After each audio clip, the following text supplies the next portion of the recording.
Bonjour, bonjour mes chers amis. Alors pour répondre à vos demandes, eh bien vous étiez nombreux à me demander des choses sur les pensées négatives et la confiance en soi. Vous étiez vraiment nombreux pour ça.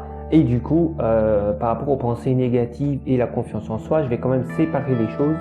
Donc aujourd'hui, je vais vous parler de la confiance en soi. Et nous gardons les pensées pour un autre jour. Alors, la confiance en soi, c'est très demandé, hein. Vous n'êtes pas les seuls, c'est vraiment un élément essentiel. Il y a énormément de personnes qui manquent de confiance en eux-mêmes. Et j'étais aussi dans ce cas-là, dans le passé. Alors déjà, pourquoi tant de monde manque de confiance en soi? C'est déjà une question à se poser. Pourquoi il y a tellement de monde qui cherche des outils pour augmenter la confiance en soi? Eh bien, nous vivons dans une société où nous sommes constamment comparés, descendus, et que on est vraiment dans un environnement où l'augmentation de la confiance en soi n'est pas propice. Dès qu'on vient au monde, ça commence très tôt, enfant, dès qu'on rentre à l'école. Si on suit un cursus scolaire, nous rentrons dans l'école, qu'est-ce qui se passe? Nous commençons à être évalués, à être notés, à être comparés aux autres enfants. C'est la première chose qui fait que notre confiance en nous est ballottée dans tous les sens. Ah, t'as eu combien en maths? J'ai eu 17. Et toi? Moi j'ai eu 5,5. Et on se prend un coup parce qu'on se dit qu'on est moins bien que l'autre. Les parents, évidemment, ils veulent qu'on ait des bonnes notes. Donc, il faut qu'on travaille dur, il faut qu'on fasse des belles notes partout pour avoir des récompenses, pour avoir des beaux cadeaux, sinon on se fait engueuler si on a des zéros pointés. Quand on a le bulletin, toutes les notes sont là. Ah, très bonne note ici. Ouais, là, t'as une bonne note en français, t'as une bonne note en maths. Par contre, en histoire géo, franchement, t'as pas été bon, hein. 6 sur 20 en moyenne. Au lieu de dire, ok, tu as eu des mauvaises notes ici et ici, mais par contre, on te félicite pour le français et les maths, tu as vraiment assuré, bravo. On relève le positif comme ça. Mais la plupart des gens sont malheureusement en train de relever les points noirs, les points négatifs, et voilà, les mauvaises notes de l'enfance. Donc ça, c'est le premier fléau, c'est le fait d'être comparé aux autres enfants. Qu'est-ce qu'on s'en fout d'être bon en maths, en français ou en géo ou en machin? On est un être unique, un être à part entière. Pourquoi il faut que dès qu'on est enfant, on nous catégorise avec ces fichues notes pour nous mettre dans des cases? Toi t'es bon, toi t'es au-dessus de la moyenne, toi t'es en dessous de la moyenne. Ça veut dire quoi? Ça veut dire que je suis un être humain en dessous de la moyenne?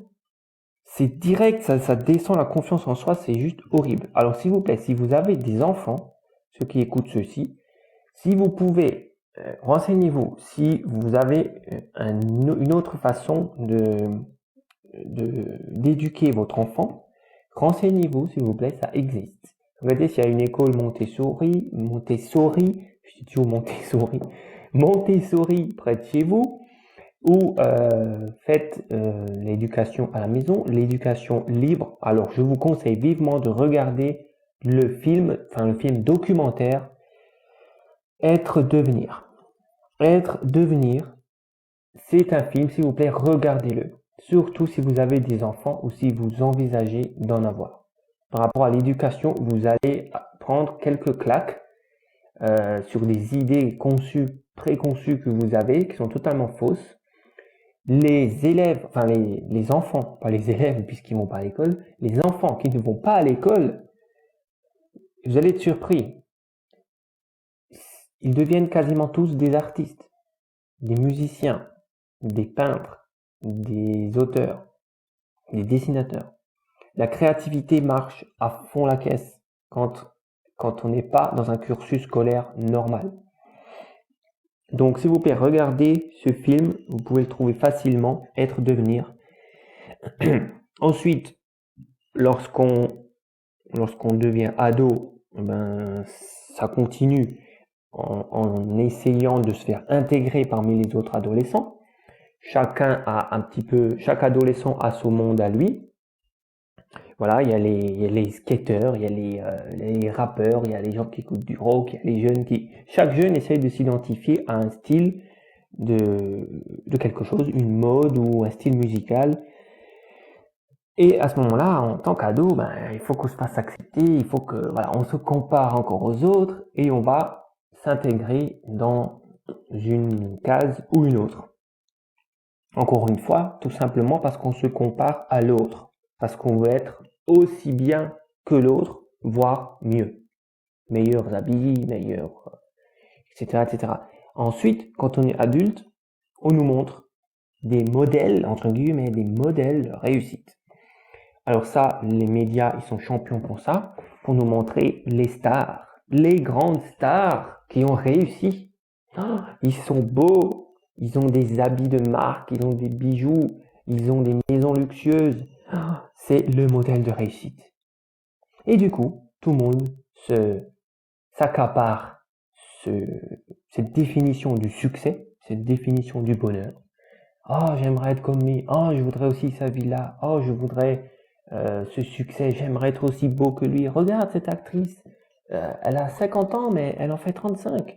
Oh, c'est magnifique. Regarde la belle peau qu'elle a. C'est du cinéma. C'est du cinéma. C'est un monde un monde totalement illusoire dans lequel on essaye de nous faire rentrer. Et c'est encore une comparaison. C'est encore un moyen de nous descendre notre confiance en nous, en nous montrant ces personnes qui sont magnifiques, qui sont parfaites, ils ont réussi, et vous êtes minables avec votre job de merde. C'est triste, c'est franchement triste. Et tout le monde, 90% de la population rentre dedans, dans ce jeu de manipulation, et donc on croit qu'on est moins bon que les autres, parce qu'on a un moins bon boulot que d'autres, on n'a pas l'argent pour s'acheter des vêtements Armani, on n'a pas une si belle maison comme cette personne ou ceci ou cela. C'est une illusion, les amis. Le succès, la réussite, ce n'est pas ce qu'on nous montre. On veut nous montrer un modèle de réussite. On veut nous montrer un modèle qui a été créé, qui a été conçu. Eh bien, vous pouvez être pauvre et avoir du succès. Vous pouvez vivre dans une cabane au fond de la forêt et avoir du succès. Ah ah! Et là, vous vous dites, comment ça? Comment je peux dire que j'ai du succès si j'habite dans une cabane et que j'ai pas un rond? Eh bien, si vous dites ça, c'est que votre définition du succès, c'est la définition que la société a dit. Et vous avez adhéré à cette définition. Le succès, vous devez le définir vous-même. Vous devez définir pour vous ce qu'est le succès. Si pour vous, vivre dans une cabane est heureux avec votre conjoint et vos enfants en pleine forêt, si ça c'est le succès pour vous, ben faites-le et vous allez réussir. Pour vous, ça sera une réussite extraordinaire, bien mieux que n'importe quoi, parce que pour vous, c'est ça le succès. Et du coup, il n'y a pas d'élément de comparaison. Vous n'avez pas besoin de vous comparer à la taille de votre maison ou à votre style de vie. Et ainsi, la confiance en vous, elle ne peut que monter, parce que vous avez défini votre succès, vous avez défini les règles du jeu de votre vie, et vous avez défini qu'est-ce que le bonheur et qu'est-ce que le succès pour vous, et pas selon un modèle préconçu. Donc ça, c'est la première chose pour laquelle la confiance en soi est très bas chez les êtres humains. C'est parce qu'on se compare. Ensuite, regardez maintenant. Je vais vous donner une autre indication pour la confiance en vous. Imaginez que je vous dis, prenez un inconnu total dans la rue, allez prendre un inconnu et vous lui confiez tout. Mais vous lui confiez tout, vraiment toute votre vie. Vous lui confiez votre maison, votre conjoint, vos familles, vos enfants, votre argent, vous lui confiez toute votre vie à un inconnu total. Est-ce que vous le feriez, les amis? Non, vous ne le feriez pas. normalement, vous devriez répondre non à cette personne, à cette question. Ah bon, il y a des exceptions, hein, mais en théorie, on ne devrait pas confier tout, on ne fait pas confiance à un inconnu total. Alors pourquoi non? Pourquoi vous ne faites pas confiance à cet inconnu? Eh bien tout simplement parce que vous ne le connaissez pas. Vous ne le connaissez pas, donc c'est difficile de faire confiance en quelqu'un que vous ne connaissez pas du tout. Et c'est pour ça que vous manquez de confiance en vous également. Parce que vous ne vous connaissez pas. Vous ne vous connaissez pas assez vous-même. Vous ne savez pas exactement qui vous êtes. Vous ne savez pas exactement comment vous fonctionnez, comment vos émotions fonctionnent. Vous ne savez pas assez comment votre cerveau fonctionne et vos pensées. Vous ne maîtrisez pas, vous ne savez pas comment vous fonctionnez. Donc, comment voulez-vous vous faire confiance si vous ne vous connaissez pas? Si vous n'avez pas fait un profond travail de développement personnel intérieur pour savoir qui vous êtes vraiment à l'intérieur, pour connecter à votre âme, à votre cœur, et voir que vous êtes quelqu'un de bon et de fondamentalement sain, eh bien, vous ne pouvez pas avoir confiance en vous. Donc, c'est tout simple. Une des outils principaux pour augmenter votre confiance en vous, c'est le développement personnel tout court. Peu importe quelle forme, peu importe quel outil, c'est de travailler sur vous, d'apprendre à vous connaître, d'apprendre à connaître vos émotions, comment elles fonctionnent, pourquoi elles sont là, qu'est-ce que vous aimez, qu'est-ce que vous n'aimez pas, mettre sur papier vos points forts et vos points faibles, et ainsi vous apprendrez à vous connaître et la confiance en vous va augmenter. Alors moi j'étais pas confiant en moi hein, quand j'étais enfant et ado, je manquais de confiance en moi, j'étais assez timide, assez réservé, j'osais pas trop parler en public ou même en public, oui en public avec des personnes adultes, ni à la maison, hein, je parlais très peu. Et du coup, je suis entré en école de sophrologie et c'est tout le travail de développement personnel. Alors il n'y a pas un truc précis, il n'y a pas un outil, un exercice précis qui a fait augmenter ma confiance en moi. C'est tout l'ensemble du travail que j'ai fait sur moi-même. Donc tout le développement personnel, en fait, au fil des mois, des mois et des années qui sont passés, à force de faire différents exercices avec différents thérapeutes, différents outils, eh bien, j'ai appris à me connaître. Et du coup, j'ai enlevé toutes ces croyances, certains schémas négatifs en fait, ou des peurs, ou des choses comme ça qui font que voilà, la confiance en moi était pas très haute. Donc, au niveau, ce que je peux vous conseiller tout de suite, c'est de regarder les vidéos sur YouTube de David Laroche. Alors lui, c'est vraiment le spécialiste pour la confiance en soi. C'est très bien. Je recommande tout à fait les travaux de David Laroche. Il y a plein de vidéos de lui sur YouTube. C'est top. Et lui, il donne pas mal d'exercices pour augmenter la confiance en vous. Mais d'une façon générale, le développement personnel fera l'affaire. Ensuite, il faut faire la différence entre confiance en soi et estime de soi. C'est très souvent l'estime de soi qui vous manque, en plus de la confiance. Si vous manque l'estime de vous, il vous manquera automatiquement la confiance de vous-même. Alors c'est quoi l'estime par rapport à la confiance? Je manque de confiance en moi, C'est surtout le manque d'estime de vous-même.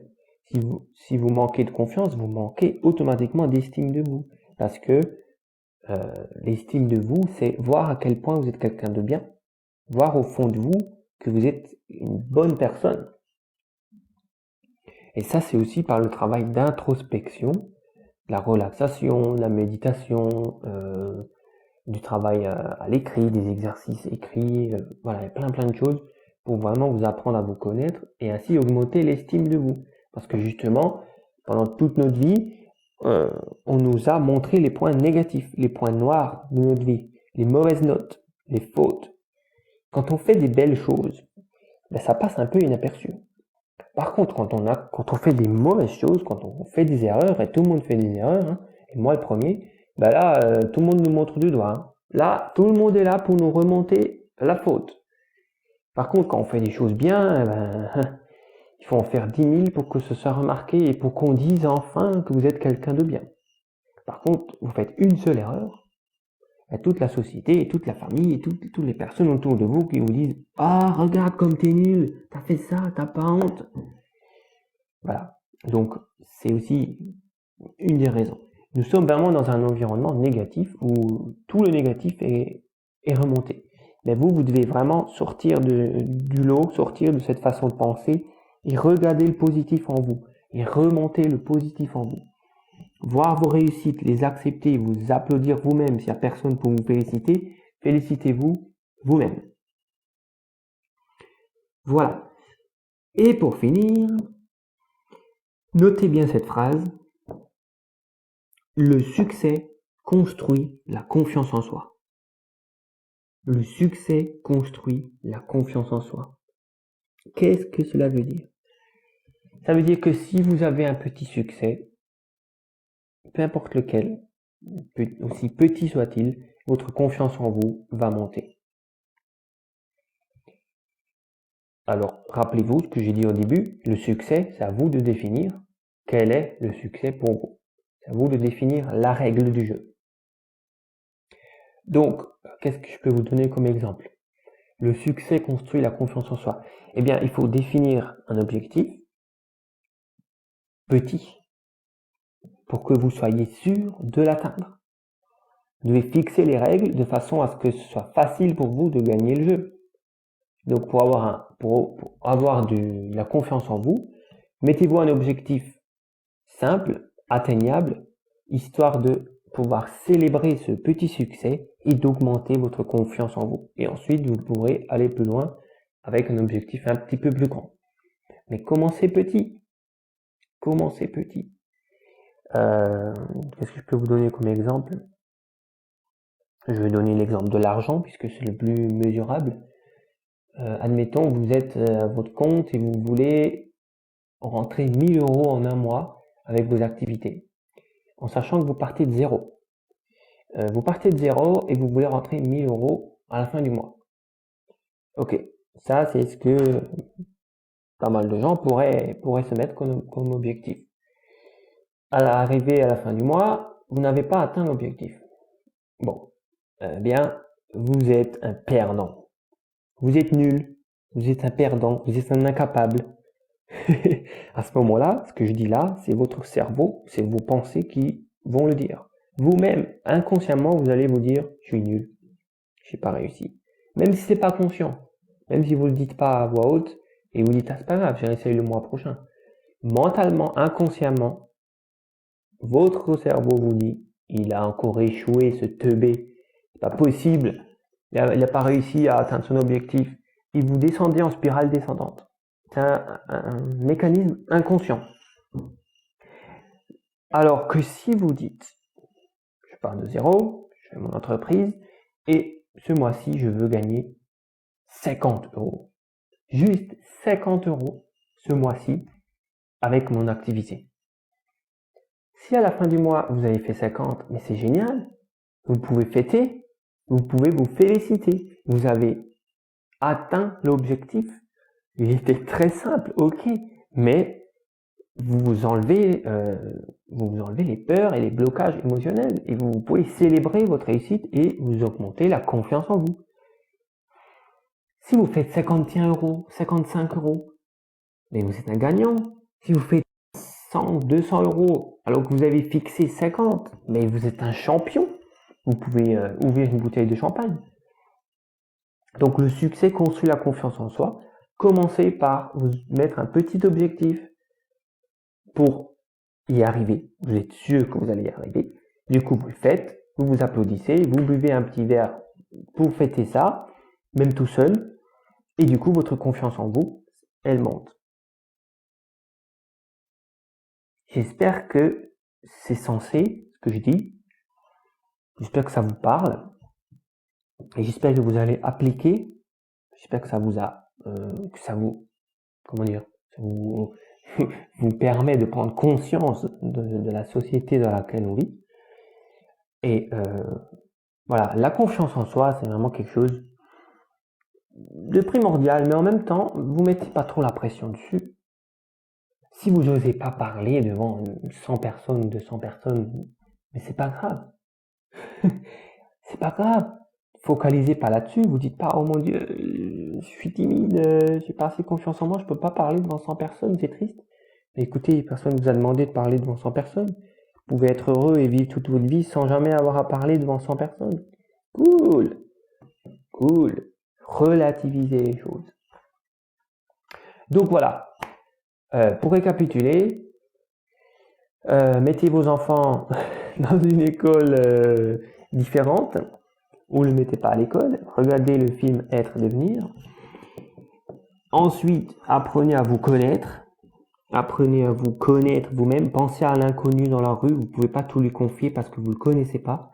Donc apprenez à vous connaître par le développement personnel, faites du développement personnel, faites la différence entre la confiance en vous et l'estime de vous, sachez que vous êtes quelqu'un de fondamentalement bon. Et le succès construit la confiance en soi. Donc, mettez-vous des petits succès. Ce que vous pouvez faire aussi, c'est imaginer, enfin vous remémorer plutôt, un succès passé. Un succès que vous avez eu dans le passé. Peu importe ce que c'est. Un diplôme que vous avez obtenu, ou la réussite, vous avez fait un enfant, ou je sais pas, n'importe quoi.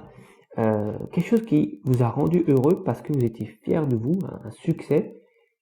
Ben, installez-vous 5 minutes, fermez les yeux, repensez à ce succès passé et revivez les émotions. Remettez-vous dedans, remettez-vous dans un succès passé et ressentez de nouveau le bonheur et la joie que vous aviez et la fierté que vous aviez de ce succès. Parce que ceci va remettre vos circuits neuronaux sur la confiance en vous, sur le succès. Ça va vous prouver que vous avez déjà réussi quelque chose dans le passé et donc que vous pouvez réussir encore quelque chose dans le futur. Et ceci va vous mettre en confiance. C'est comme si vous revivez un succès dans le moment présent. Tout simplement, vous vous remémorez un succès passé et à ce moment-là, vous prenez bien 5 minutes, les yeux fermés, vous prenez 5 minutes pour bien ressentir tout, vous mettez un sourire sur votre visage et à ce moment-là, la confiance va aussi remonter. J'espère que cela vous a plu, n'hésitez pas à me mettre des commentaires. Je vous embrasse et je vous dis à très bientôt.